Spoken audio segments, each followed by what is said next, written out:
পরাজয় মেনে নিতে পারি, কিন্তু ছলনা শিখিনি।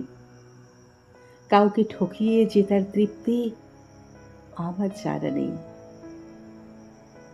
সবাই যখন কৌশলে অন্যের বুকে ছুরি বসায়, আমি তখন সরলতার একগুঁয়ে নেশায় ডুবে থাকি। হয়তো ঠকেছি বহুবার, বিশ্বাস হারিয়েছি অন্ধকারে, তবুও তবুও কারো বিশ্বাসের সাথে বেইমানি করতে পারিনি।